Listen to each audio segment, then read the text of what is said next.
Hi, I'm Joy Ellsworth. I work at the intersection of environment and people. I do that with nature therapy services that are offered by my organization, Clement. We help people who are stressed out find the calming waters that flow between the trees in ways that help them be more healthy, mentally and physically healthy.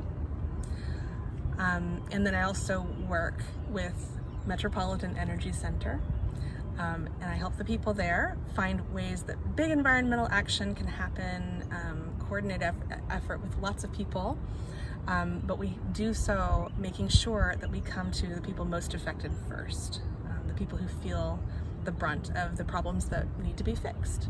And that concept is called climate equity. That's what we're going to talk about today. Climate equity refers to the concept of ensuring fair treatment and meaningful involvement of all people, regardless of race, color, gender orientation, national identity, or income, when implementing, enforcing, and regulating environmental laws. People don't realize how far-reaching environmental policy is. Every human being on Earth is in and affected by environment, whether they know it or not, whether they want to be affected or not.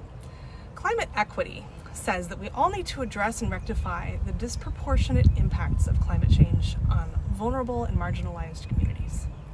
It says that we need to consider social justice when we choose or align our lives with strategies that combat climate change.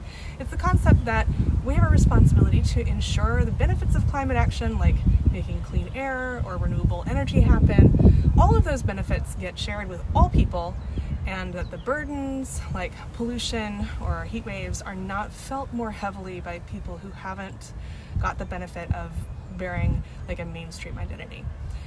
What I mean by that, many people trying to make it in society, they spend a lot of time and effort defining and maintaining their own version of mainstream because it makes life easier when you can go with the flow of society. Many people, however, can't achieve a mainstream identity just because of who they are. This is the condition that we see the flaw in modern society emerge. This is the condition that often witnesses and experiences injustices, and it's also the condition that's often ignored and treated as if it's not, like people are not important. We're all part of the same web of life.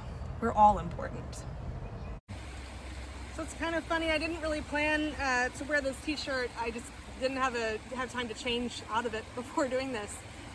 This is one of the protest shirts that was associated with the Dakota Access Pipeline protests that happened in the late 2010s. If you remember that, that was on the Standing Rock Reservation. Really nobody asked the Lakota, Nakota, and Dakota people if they wanted a huge pipeline going through the places that they're made to live. I would love to say it's their lands, but it's controlled by the Bureau of Indian Affairs and the Bureau of Land Management. And so having this pipeline come through was basically the straw that broke the camel's back, and they literally put their bodies in front of the machines to stop it. And everybody, found out about that. It was in the news. I'm sure you remember. The reason that's important to these people who are affected was that, they noticed in their children a different color of skin tone. Their baby's skin was actually kind of turning gray. So they brought the babies to the doctors, and the doctors said, it's because of the water you're drinking, you're going to need to change to bottled water. That's very difficult to do out in the middle of nowhere, and it was just not okay. So that is one example of a climate equity issue that is very important and should never have happened. People don't realize that those kinds of things have happened in Kansas City and are even still happening in Kansas City today. I want to finish out the day talking about light-colored surfaces in our city. Everything from concrete sidewalks and roads to parking lots, even to the light-colored surfaces that make up the roofs of buildings. They can create areas called urban heat islands that make the temperature up to 25 degrees hotter than areas with tree cover. This is only a problem with people who have health problems like the very young and the elderly and people who have immune-compromised conditions.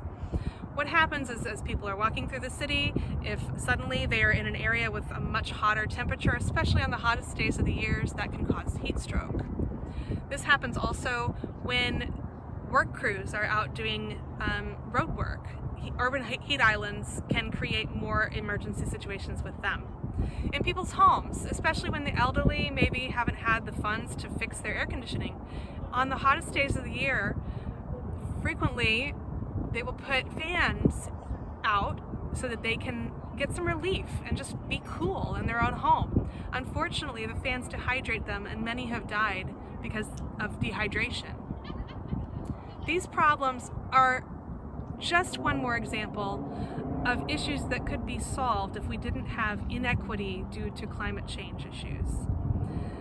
That is what climate equity is and why it's important. If you'd like to do something about it, this podcast series is going to feature grassroots organizations right here in Kansas City who are doing something about it, even though they may not have the resources to do something about it. It may not be feasible for them to fix all the problems, but they are trying, and they are doing a really great job of it.